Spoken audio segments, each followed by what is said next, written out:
Bienvenidas y bienvenidos a Diálogo, este espacio de información, opinión, análisis y también de reflexión de los medios de comunicación de la Asamblea Nacional. Para nosotros siempre un gusto saludarles y reiterarles la bienvenida a este espacio. A través de la radio, con sus frecuencias en todo el país, estamos presentes en las 24 provincias del Ecuador, en las 4 regiones de la patria. Pero para quienes gusten la señal en digital, también nos puede sintonizar en nuestra página web, en vivo.asambleanacional.gov.es. Y recuerden, la televisión legislativa en señal abierta, no se vaya a equivocar, señal abierta, no la del cable. En Quito, canal 42, Guayaquil, canal 22 y Cuenca, canal 27. En el día de hoy, el programa de diálogo se divide, así como en otras oportunidades, en 2 segmentos. En el primero tendremos como invitada especial a la asambleísta Jimena Peña. Ella es asambleísta representante de las y los ecuatorianos residentes en el exterior, pertenecientes a la circunscripción de Estados Unidos y Canadá por Alianza País. Pero también integra la Comisión de Régimen Económico, Tributario, su regulación y control. El día de hoy vamos a hablar sobre un tema que nos involucra absolutamente a todos, así como en otras ocasiones, pero con un valor agregado, porque estamos hablando de la gente que busca salir del país, aunque eso signifique poner en riesgo su vida. Vamos a hablar sobre el alcance de la campaña Dile No a la Migración Peligrosa. Qué gusto, asambleísta, tener aquí con nosotros. Muy buenas tardes, bienvenida. Muy buenas tardes, gracias por la oportunidad. Y efectivamente, como usted menciona, este esfuerzo, la campaña Dile No a la Migración Riesgosa, es realmente una causa que nos debe involucrar a todos los ecuatorianos.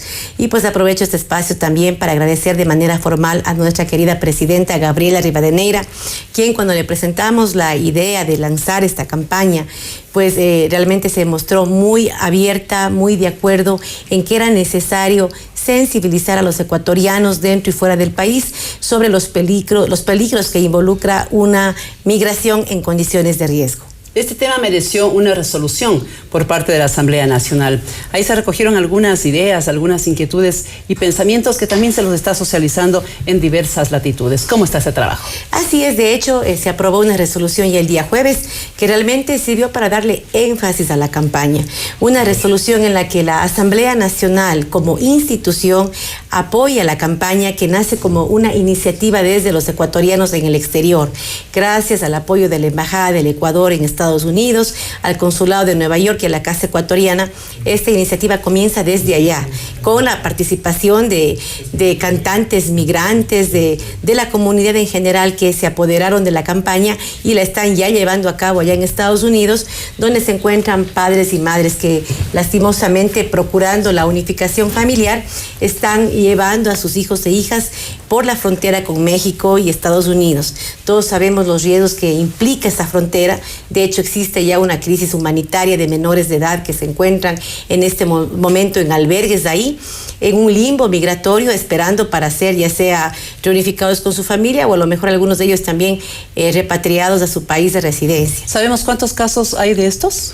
Bueno, en realidad más de 50,000 a nivel general, pero de acuerdo a cifras que nos ha dado el Viceministerio de Movilidad Humana, por ejemplo, el año pasado hubieron alrededor de 240 niños que migraron sin el acompañamiento de una persona adulta. ¿Nuestros ecuatorianos? Nuestros ecuatorianos. En este año, las cifras de hasta agosto son de alrededor de 650 niños.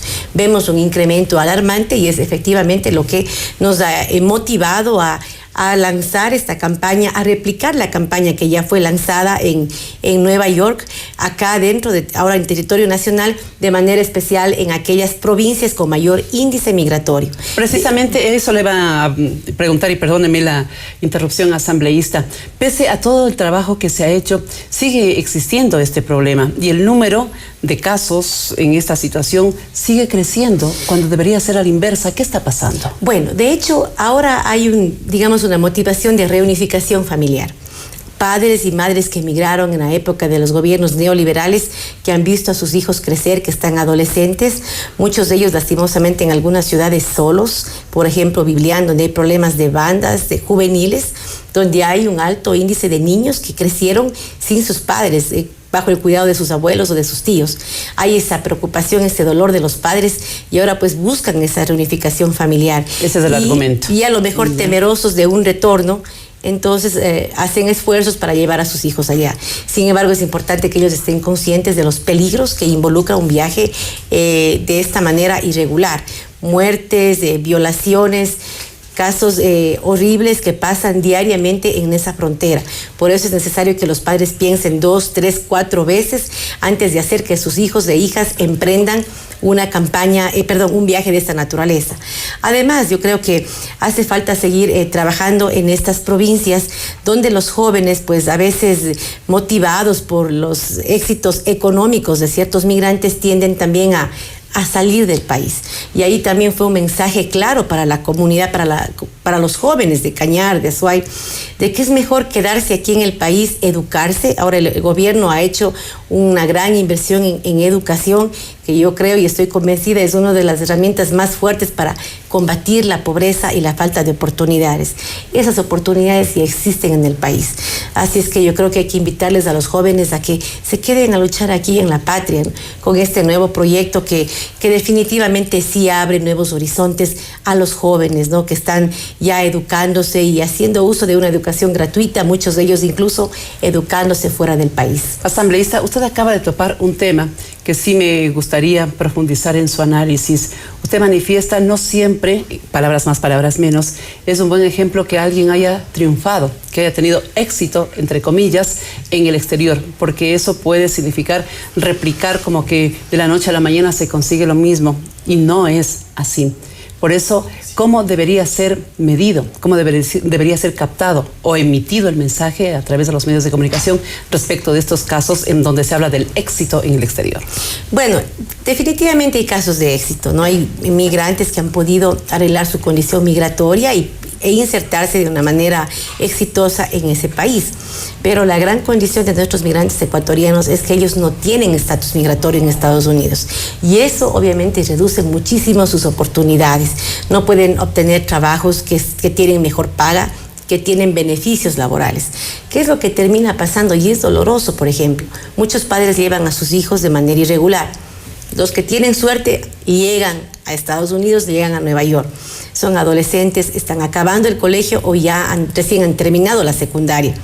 Quieren ingresar a la universidad, el estatus migratorio es una barrera tremenda, porque si bien antes del 2001 un ecuatoriano o un migrante podía pagar una misma tasa, un mismo costo en su educación que un residente con documentos en Estados Unidos, después del 2001 ya no se puede. De hecho, ¿subió el costo? Exacto, le tratan como un estudiante extranjero. Lo que quiere decir es que si un semestre en una universidad usted paga, por ejemplo, $2,000 por su condición de extranjera y de irregularidad, usted tuviera que pagar $4,000. Es el doble de lo que paga un ciudadano común y corriente en Estados Unidos. Entonces, ¿qué es lo que termina pasando? Llega el joven sin hablar inglés, sin estatus migratorio que le permita entrar a la universidad y pagar por lo menos lo que paga un estudiante dentro de ese país, o a lo mejor aplicar a una ayuda financiera del gobierno extranjero. No lo va a poder hacer porque no tiene estatus migratorio. Los altos costos de la educación lo que hacen muchas veces es poner barreras a que estos jóvenes llegan y puedan seguirse educando. ¿Qué es lo que termina pasando? Que terminan trabajando como sus padres en trabajos donde no les pagan lo suficiente, donde no tienen ningún tipo de beneficio, no tienen seguridad social, y pues reproduciendo una cadena de discriminación a los que sufrimos, los ecuatorianos y ecuatorianas y los ciudadanos de todo el mundo que llegamos a Estados Unidos sin un estatus migratorio. Antes de pasar al siguiente segmento con esta misma entrevista, asambleísta, permítame una pregunta adicional. Se ha informado sobre los casos de menores que se han quedado en la frontera, no llegaron, están en una situación muy crítica. Estamos hablando de menores comprendidos ¿en qué edades? Bueno, desde todas las edades. Es tremendo el drama en Estados Unidos, realmente es sumamente delicado, sobre todo con niños de Centroamérica, ¿no?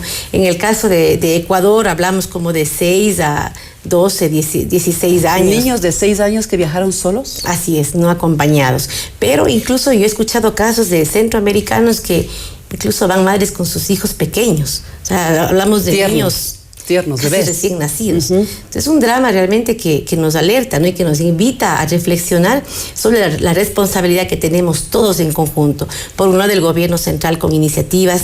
Yo sé que el gobierno ha realizado esfuerzos grandes para los migrantes en el exterior, para los migrantes retornados también, pero todavía hay mucho por hacer. En la Asamblea Nacional también hemos hecho lo propio. Recordemos que aprobamos la ley del cierre de la crisis bancaria. En el Código Monetario también pudimos introducir artículos donde se habla de la democratización del crédito, de cómo la Junta puede impulsar crédito para personas de movilidad humana, es decir, migrantes. La ley de los Consejos Nacionales para la Igualdad también, donde se contempla la creación del Consejo Nacional de Movilidad Humana. Desde la Asamblea también hacemos lo propio, pero es necesario ir más allá. Y en este sentido yo sí aplaudo el apoyo de la compañera presidenta, que se ha salido de esa mentalidad de que la Asamblea solamente sirve para legislar y fiscalizar. Y como institución mandamos un mensaje claro a la ciudadanía de que la Asamblea también es sensible a los temas sociales que afectan a los ecuatorianos y ecuatorianas. Esa sensibilidad que nunca habíamos visto antes en los parlamentos anteriores.